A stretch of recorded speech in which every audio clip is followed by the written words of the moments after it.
Seri pidato Soekarno yang tak terlupakan, jas merah. Berpuluh tahun sudah Indonesia kehilangan tokoh proklamasi Soekarno. Ia adalah salah satu tokoh paling dihormati di dunia. Presiden pertama Indonesia ini adalah tokoh yang bisa membius melalui pidatonya. Suara lantangnya mampu membuat siapapun berhenti dari aktivitas yang dilakukannya dan fokus mendengarkan apa yang dikatakannya. Beberapa judul pidato yang disampaikannya saat memperingati Hari Kemerdekaan 17 Agustus diantaranya adalah 17 Agustus pada Jumat 17 Agustus 1945, sekali merdeka tetap merdeka pada Sabtu 17 Agustus 1946, rawe rantas malang putung pada Minggu 17 Agustus 1947, dan masih banyak pidato yang disampaikan Soekarno setiap kali peringatan Hari Kemerdekaan Indonesia. Dan pidato yang tidak pernah terlupakan adalah pidato terakhir Soekarno di masa jabatannya, yaitu pidato peringatan Hari Kemerdekaan Indonesia yang ke-21. Pidato yang berjudul "Jangan sekali-kali melupakan sejarah" disampaikan pada Rabu 17 Agustus 1966. Pidato terakhir Soekarno sebagai presiden ini sering disingkat menjadi jas merah. Dan isi pidato ini mengingatkan kita untuk tidak melupakan sejarah. Apapun yang telah kita capai di masa lampau adalah awal jalan apa yang akan kita capai di masa sekarang dan bekal nanti di masa depan. Seperti kutipan pidato jas merah yang Soekarno sampaikan, hasil-hasil positif yang sudah dicapai di masa yang lampau jangan dibuang begitu saja.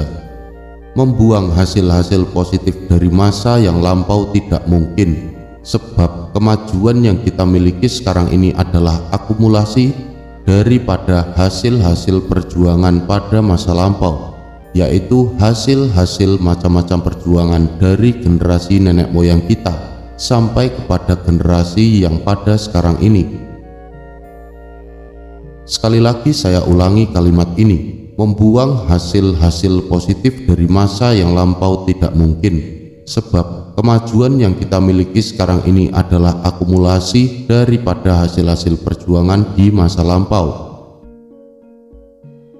Selain berisi pidato kenegaraan, Soekarno juga selalu mengingatkan bangsa Indonesia tentang sejarah bangsa sendiri, siapa bangsa Indonesia, dan apa yang harus dilakukan bangsa Indonesia untuk mempertahankan kemerdekaan dan persatuan. Seorang sejarawan bernama Rusdi Hussein mengatakan singkatan jas merah untuk judul pidato "Jangan sekali-kali meninggalkan sejarah" bukan berasal dari Presiden Indonesia pertama Soekarno atau Bung Karno. Menurut Abdul Haris Nasution, jas merah adalah judul yang diberikan Kesatuan Aksi 66 terhadap pidato presiden, bukan judul yang diberikan oleh Bung Karno, kata Rusdi dalam bedah pidato Bung Karno yang pernah diadakan di Perpustakaan Nasional Jakarta beberapa waktu yang lalu. Rusdi mengatakan Bung Karno sama sekali tidak menyinggung istilah jas merah saat menyampaikan pidato berjudul "Jangan sekali-kali meninggalkan sejarah" pada 17 Agustus 1966.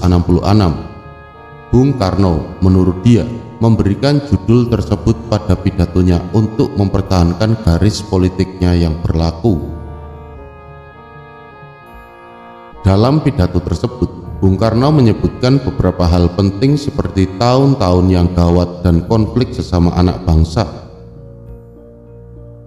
Lalu menurut salah satu dosen Fakultas Ilmu Budaya Universitas Negeri 11 Maret Surakarta, Suyatno, pidato tersebut merupakan pidato kepresidenan terakhir Bung Karno.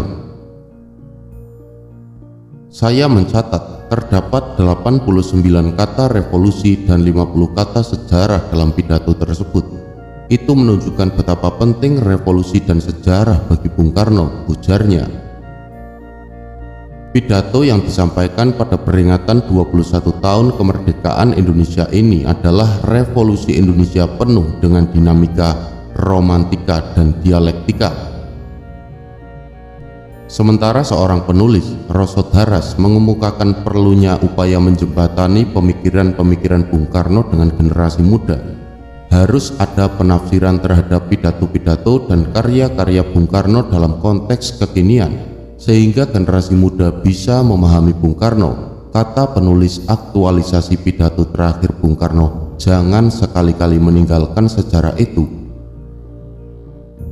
Menurut Rosod, generasi muda Indonesia harus diajak memahami pemikiran para pendiri bangsa, dan tidak hanya Bung Karno, pemikiran-pemikiran Bung Hatta, Tan Malaka, ataupun Sultan Syahrir juga sangat luar biasa, dan perlu ada upaya menjembatani generasi muda dengan pemikiran-pemikiran mereka, ujar Rosod Haras.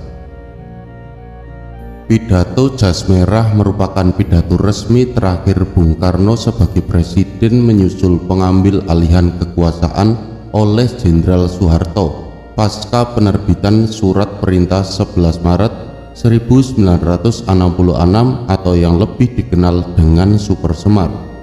Dan setelah itu, Bung Karno tidak pernah lagi menyampaikan pidato sebagai presiden.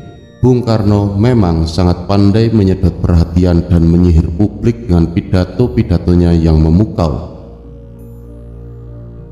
Beliau orator yang rasanya belum ada tandingannya sampai sekarang, selalu tampil gagah dan berpidato dengan gaya dan intonasi yang sangat luar biasa.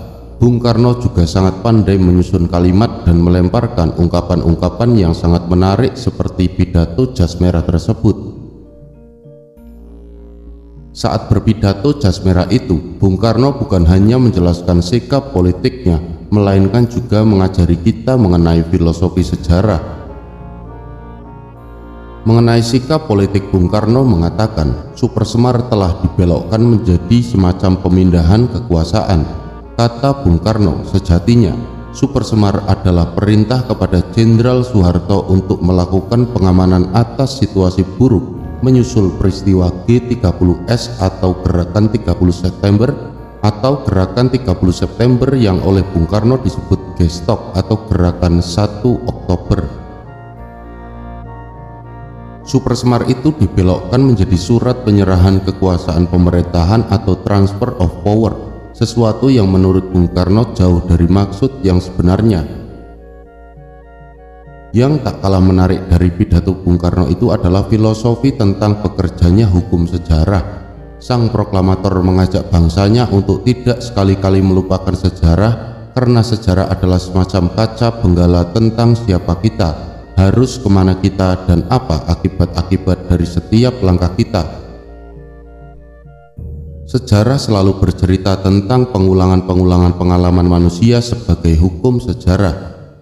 Yang berbuat salah selalu menerima hukumannya, yang berlaku benar akan mendapat ganjarannya. Jangan lakukan kejahatan karena menurut sejarah, cepat atau lambat pelakunya akan ditimpa nestapa. Selalulah berusaha berlaku benar karena kebenaran itu akan menyelamatkan dan membahagiakan. Itulah pesan sejarah. Maka itu jangan sekali-kali melupakan sejarah. Adalah menggetarkan. Ternyata pidato Jas Merah Bung Karno sangat sejalan dengan banyak ayat Al-Quran yang mengingatkan manusia untuk selalu belajar dari sejarah. Saya mengira pandangan Bung Karno tentang pentingnya belajar pada sejarah itu diperoleh dari pengalamannya mendalami Islam.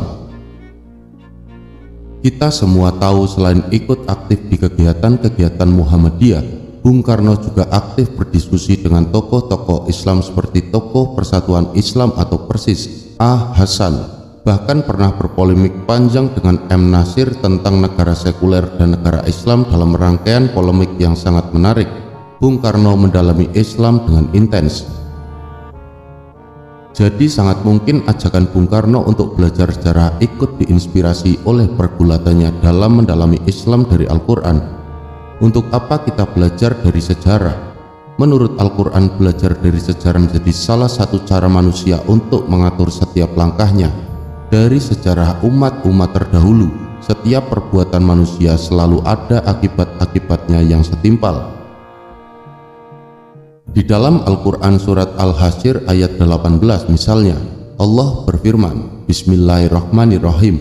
Hai orang-orang yang beriman, bertakwalah kepada Allah dan lihatlah sejarah masa lalumu untuk pelajaran bagi masa depanmu. Di dalam Al-Quran, Allah juga bercerita tentang kematian Fir'aun sebagai bukti sejarah yang menakjubkan. Saat menyeberangi Laut Merah untuk mengejar dan membunuh Nabi Musa, menurut sejarah, Fir'aun, Ramses II dan rombongannya tenggelam dilumat oleh Laut Merah. Dan saat itulah Fir'aun yang sebelumnya mengaku sebagai Tuhan menjadi sadar bahwa dirinya hanyalah makhluk yang lemah. Dalam keadaan takut menjelang kematiannya, Fir'aun berdoa kepada Allah meminta diselamatkan dari kematian di Laut Merah. Seperti termuat dalam Al-Quran surat Yunus ayat 92, Allah berfirman, Bismillahirrahmanirrahim. Hari ini aku selamatkan badanmu, hai Fir'aun, agar menjadi bukti sejarah bagi orang-orang yang hidup setelahmu. Jiwa Fir'aun pun melayang mati dilumat ganasnya Laut Merah. Tetapi Maha Benar dan Maha Suci Allah, ternyata badan Fir'aun benar-benar selamat dan ditemukan orang dalam keadaan utuh. Sekitar 4.400 tahun setelah kematiannya, badan Fir'aun yang sudah dimumi ditemukan dalam timbunan tanah pada tahun 1817 oleh arkeolog Giovanni Battista Belzoni di kompleks kuburan-kuburan Raja Wadi Al-Muluk. Badan itu benar-benar ditemukan sekitar 1200 tahun setelah Al-Quran memberitakannya. Pada tahun 1975, Maurice Bucaille meneliti kandungan kimia atas tubuh Fir'aun, Ramses II. Itu yang meyakinkannya bahwa tubuh itu memang mati di laut. Benarlah firman Allah, badan Fir'aun diselamatkan setelah jiwanya melayang. Sekarang badan itu disimpan di Museum Tahrir, Kairo, Mesir. Benar pula lah firman Allah, kehidupan Fir'aun yang terkabur sekarang menjadi bukti sejarah tentang akibat dari setiap perbuatan manusia. Di dalam kitab suci Al-Quran, Allah menyuruh kita untuk melihat sejarah manusia masa lalu sebagai pelajaran untuk langkah ke depan. Jangan sekali-kali meninggalkan sejarah, kata Bung Karno. Mari kita renungkan ini, mumpung masih dalam suasana bulan suci Ramadan dan menjelang Idul Fitri.